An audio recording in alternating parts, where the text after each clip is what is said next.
guys, welcome to G's Tite Lines. Before I give myself a little introduction as to where I am and what we're doing this evening, I just want to say a huge thank you to all my new subscribers. It really does mean a lot to me, as I've said in all my posts on Facebook, Instagram, etc. This whole new thing to me, videoing, it's exactly that, it's a new thing. Fishing to me is not a new game, it's something I've been involved with for over 35 years now, catching my first stickleback in a little brook. So thank you all ever so much for subscribing to the page. It does mean the world to me. It makes it all much very worthwhile. So this evening, as you can see, we're down on the estuary. I've got my boy with me. He's celebrating finishing year 10 and working very hard since lockdown, homeschooling. So I brought him out just to have a little bit of a celebratory evening out with his dad. Target species tonight is going to be bull huss and maybe some conger, but we have already seen big bull bait ball out with mackerel chasing the whitebait. So where they are, the predators are. So we've got some spinning gear with us as well. So we're going to have a bat out and see if we can get some bass and maybe some gilthead bream. Who knows? But so I've got the two big rods out. All I'm fishing is my usual favourite up and over rig. These are on a 1/0 pennel with a little flapper of mackerel there and a 6-ounce breakaway. So I'm just fishing them out. One out towards the buoy over there in the deep channel, and I'm going to hoy the second one straight out ahead. What I've opted to do with my Panova rigs, and I don't know if it's something that other people have gone for in the past, is rather than having the swivel with the hook length and snood length and then the weight length, what I've actually done, I don't know if you can make that out there, is tied a figure of 8 knot and then a bead either side of the swivel. So the swivel here I will connect to my shock leader, which is a 80 to 15 pound tapered shock leader, and as I've mentioned to you before, fishing on 50 pound mainline braid. Alright guys, so hopefully we'll have a few fish to get put up for you. We're going to be fishing quite late into the night, so fingers crossed. We're just coming up to low tide at the moment, but as you can see we've got plenty of water to fish. So again, thank you ever so much everybody for your support. Tight lines, and catch up with you soon. All the best.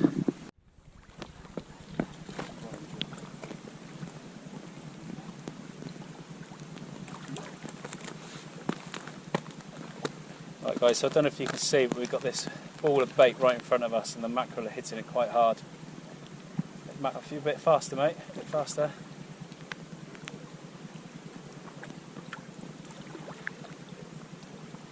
So what I've done with this spinner, just so we can get a bit of distance on it, is add a Texas rig running lead.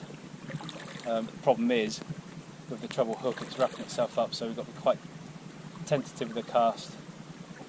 Right, bring it up, that's it Matt. So rather than overheading it, bring it to your side and over. That's it. That's it mate, well done. Well done, good cast. That's exactly where they are.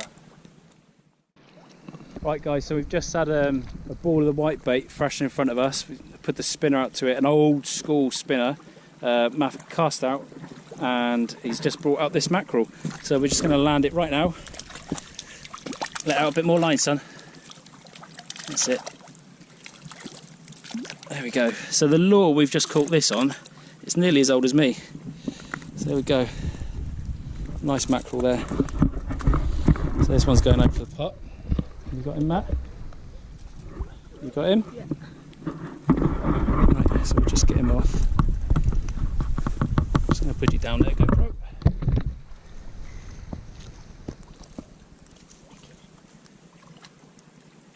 Get him back. I'm going to drop it on there, go down to the edge. Right guys, we've changed our mind. Matt hasn't got the heart to kill it. So we're going to release this mackerel. Sacrilege, I can hear many of you saying. But we will film the release. Right, Matt, hang on.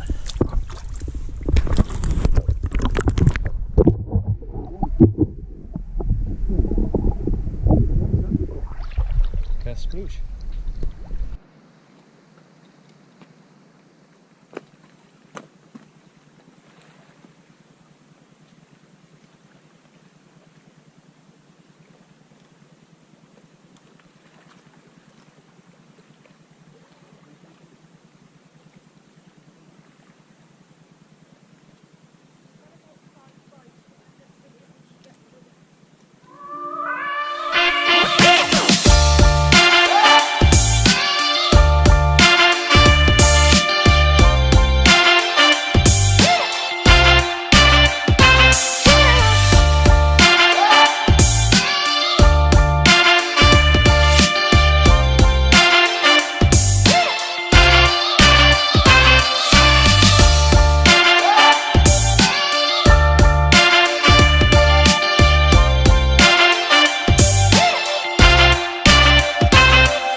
Right, there we go guys.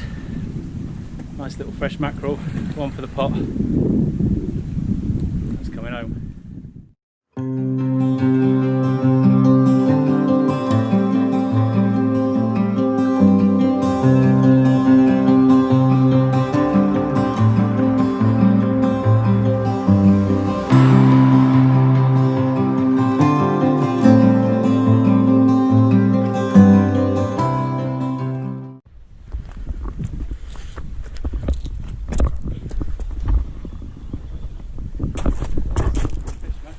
Yeah. Oh, it's a big one. Crispy.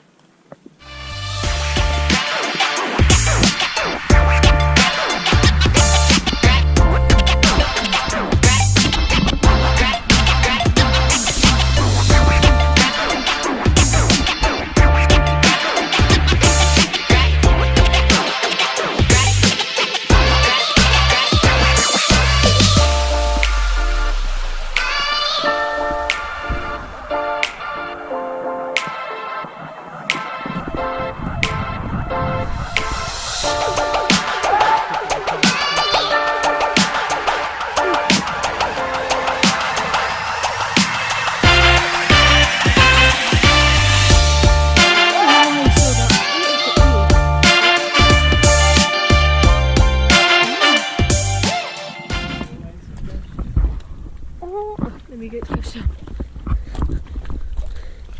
Oh wow, what is that?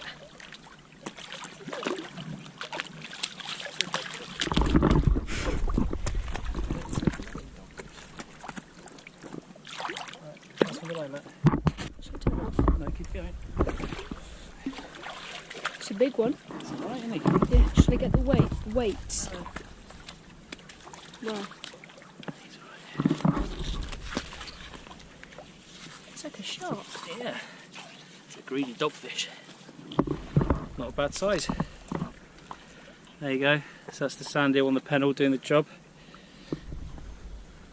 Why are you doing that? It's got some pretty gnarly teeth on him. Can his toe meant to bend like that? Yeah. So with these, they've got ammonia in their scales, so they'll rub the scales against your skin, and once it starts bleeding, he won't stop bleeding. So you have to get it out quick. Yeah. So if you hold them like that, it stops them. There you go. So there's the hook out. And if you watch them when you go near their eyes. Just poked it in the eye. They'll close their eyes, and that's a natural reaction for them to protect themselves against predators. So that's actually not a bad sized doggy. It's not the target species, but he'll do. So let's get him back, shall we, Matt? Yeah. You want a photo with him? I just want to touch it. Ooh. Alright, should we get him back? Yep.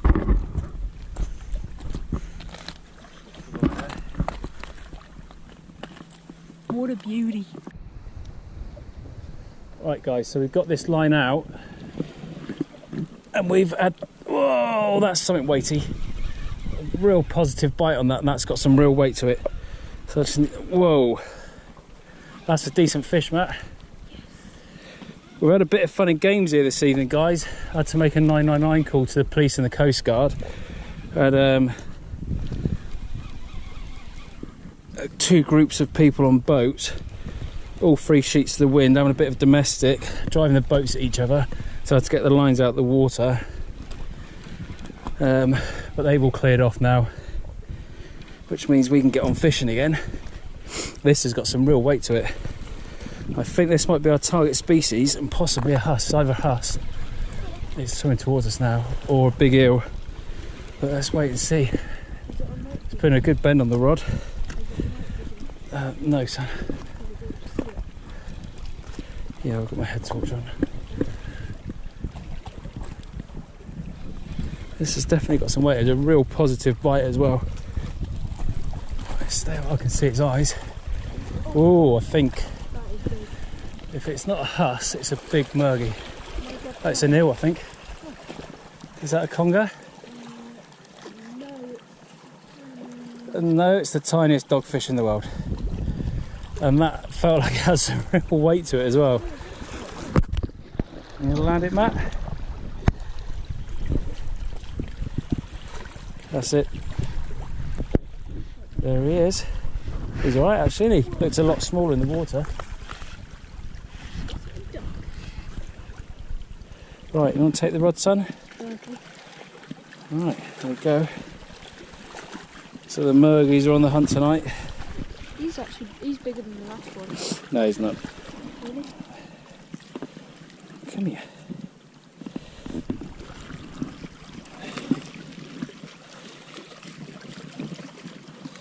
Okay, There we go. Right in the corner of the scissors.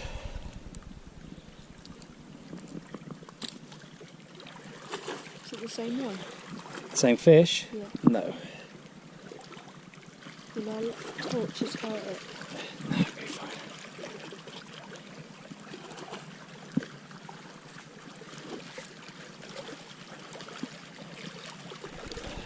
It's well stuck in the scissors. The problem is I'm catching my finger on the pennel on the second hook. Going to move it. Out the way. That's why I've got it. If I take that, Matt, can you run up to the seat box and get the green handle pliers for me? Alright guys, there he is. Boy's happy for catching fish. Not the intended species, but it will certainly do. Got the rod? Yeah. There we go. Oh no, I've just pulled the other one into it. There we go. Shot that, hold them. There he is. Right, and here's the release. Just make sure I don't go in with him.